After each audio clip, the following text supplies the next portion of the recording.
Terima kasih Yang Mulia untuk kesempatan yang diberikan kepada saya.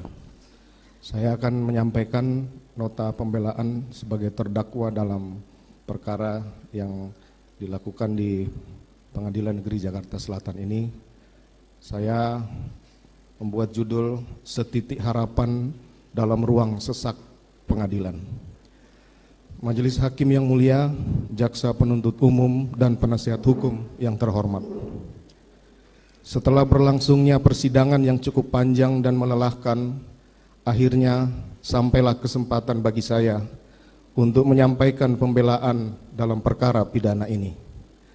Pada awal kesempatan ini, perkenankan saya lebih dahulu menyampaikan puji dan syukur yang tidak terbatas atas kebesaran dan berkat Allah yang Maha Kuasa, Tuhan yang Maha Pengasih, atas perlindungan, perawatan, dan nafas kehidupan bagi saya, istri, dan anak-anak di masa sulit yang sedang kami hadapi saat ini. Saya juga mengucapkan terima kasih kepada Yang Mulia Majelis Hakim, Penasihat Hukum, dan Jaksa Penuntut Umum yang dengan penuh kesabaran dan ketelitian telah memeriksa perkara ini semata-mata untuk menggali dan menemukan kebenaran material yang begitu penting untuk menentukan keputusan yang adil bagi semua pihak, tidak terkecuali bagi saya selaku terdakwa. Majelis Hakim yang mulia, Jaksa Penuntut Umum, dan Penasihat Hukum yang terhormat. Nota pembelaan ini awalnya hendak saya beri judul Pembelaan yang Sia-sia, karena di tengah hinaan, caci maki, olok-olok serta tekanan luar biasa dari semua pihak terhadap saya dan keluarga dalam menjalani pemeriksaan dan persidangan perkara ini, acap kali membawa saya dalam keputusasaan dan rasa frustasi. Berbagai tuduhan bahkan vonis telah dijatuhkan kepada saya sebelum adanya putusan majelis hakim. Rasanya tidak ada ruang sedikit pun untuk menyampaikan pembelaan. Bahkan sepotong kata pun tidak pantas untuk didengar lagi, dipertimbangkan dari seorang terdakwa seperti saya. Selama 28 tahun saya bekerja sebagai aparat penegak hukum dan menangani berbagai perkara kejahatan termasuk pembunuhan. Belum pernah saya menyaksikan tekanan yang begitu besar terhadap seorang terdakwa sebagaimana yang saya alami hari ini. Saya nyaris kehilangan hak sebagai seorang terdakwa untuk mendapatkan pemeriksaan yang objektif, dianggap telah bersalah sejak awal pemeriksaan dan haruslah dihukum berat tanpa perlu mempertimbangkan alasan apapun dari saya sebagai terdakwa. Media framing dan produksi hoax terhadap saya sebagai terdakwa dan keluarga secara intens terus dilancarkan sepanjang pemeriksaan. Berikut tekanan massa, baik di dalam maupun di luar persidangan, yang kemudian telah mempengaruhi persepsi publik, bahkan mungkin mempengaruhi arah pemeriksaan perkara ini, mengikuti kemauan sebagian pihak, termasuk juga mereka yang mencari popularitas dari perkara yang tengah saya hadapi.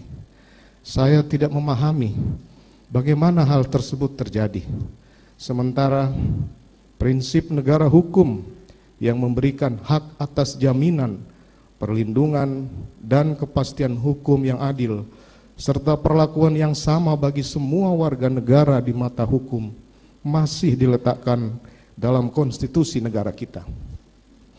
Demikian pula prinsip praduga tidak bersalah atau presumption of innocence yang seharusnya ditegakkan berdasarkan artikel 11 Deklarasi Universal Hak Asasi Manusia, artikel 14 ICCPR, serta penjelasan umum butir ketiga huruf C KUHP. Demikian pula pasal 8 ayat 1 Undang-Undang Nomor 48 Tahun 2009 tentang kekuasaan kehakiman yang menegaskan bahwa setiap orang yang dituntut dan dihadapkan di muka sidang pengadilan wajib dianggap tidak bersalah sampai adanya putusan pengadilan yang menyatakan kesalahannya. Majelis Hakim yang mulia, jaksa penuntut umum, dan penasihat hukum yang terhormat.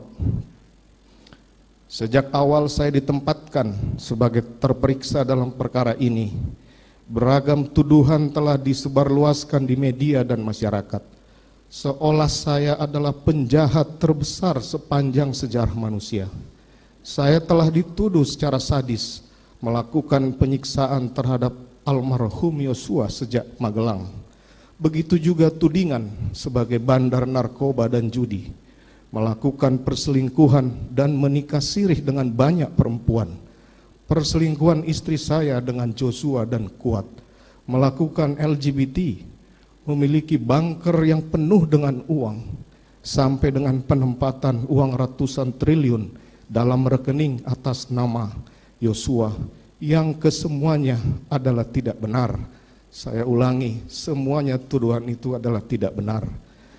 Dan tuduhan tersebut telah sengaja disebarkan untuk menggiring opini yang menyeramkan terhadap diri saya, sehingga hukuman paling berat harus dijatuhkan tanpa perlu mendengarkan dan mempertimbangkan penjelasan dari seorang terdakwa seperti saya.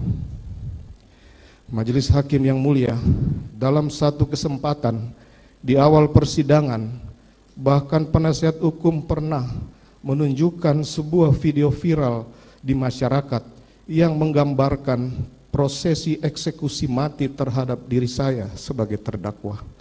Padahal persidangan pun masih berjalan dan jauh dari putusan pengadilan. Nampaknya berbagai prinsip hukum telah ditinggalkan dalam perkara ini, di mana saya duduk sebagai terdakwa. Terima kasih sudah nonton. Jangan lupa like, subscribe, dan share ya.